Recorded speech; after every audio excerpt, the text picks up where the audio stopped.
For more Liquid Lunch, head over to YouTube, do a search for Liquid Lunch TV, and hit that subscribe button.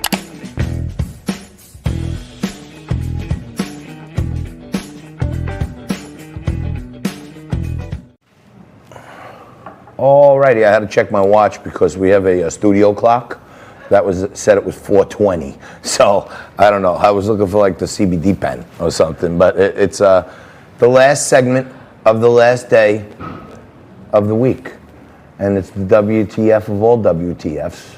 And Frankie's going to give it to me, like he always does. Well, I am going to add that to my list of corrections for the next segment because that is not what we're doing here. Oh, you see, I got my watch 5 minutes early, so I'm only 10 minutes late. So I thought this is none of what John just mentioned is what I'm speaking, frankly, about.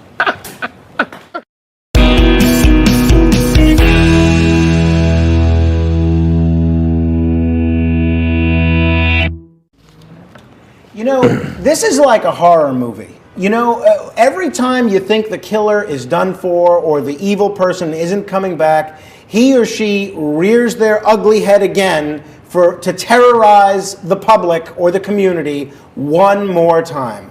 And this is the case once again with Hillary Clinton.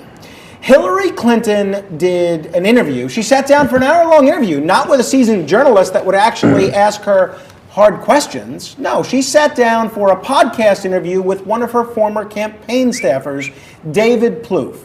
And even by Hillary standards, what she said in this podcast is grotesque, outrageous, and bigoted, not to mention inaccurate.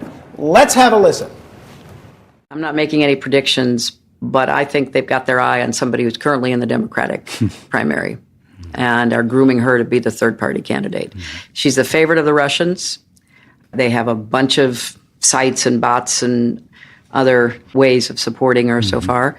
And that's assuming Jill Stein will give it up, which she might not, because she's also a Russian asset. Agent, yeah, she's a Russian asset. I mean, totally. And so they know they can't win without a third-party candidate. And so I don't know who it's going to be, but I will guarantee you they'll have a vigorous third-party challenge in the key states that they most need it. Amazing. Now, this is shameful. So she says, amazing. And now, by the way, they asked one of her spokespeople if the person she was referring to was Congresswoman Tulsi Gabbard. The response from her spokesperson was, if the Russian nesting doll fits. So basically, it was an acknowledgement that it was Tulsi Gabbard. So Hillary says the Russians are grooming Tulsi. What does that mean? Which Russians exactly? And the term grooming implies she's under some sort of foreign control rather than acting on her own accord. Is there any evidence? Is anybody demanding that Hillary provide any evidence? What she's doing, by the way, forget about the fact that Tulsi Gabbard has repeatedly refused to say that she would run as a third-party candidate. She's, in fact, ruled it out. Facts, schmacks. Evidence, schmevidence. Hillary Clinton besmirched the Russians. She attacked, completely unmerited, Tulsi Gabbard. And because the media also hates Tulsi because she doesn't want to do things like go to war with Iran or go to war with Russia, nobody in the media says anything. This is outrageous. Hillary Clinton is proving once again why the majority of the Electoral College was absolutely right in denying her the presidency.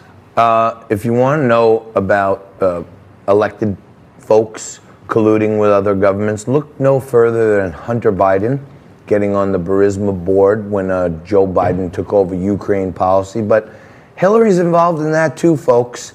I promise you, you're going to find out about it.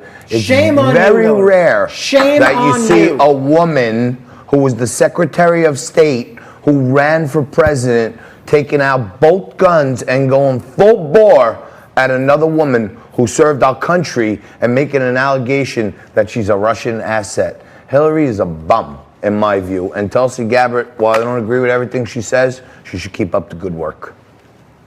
You're watching Liquid Lunch.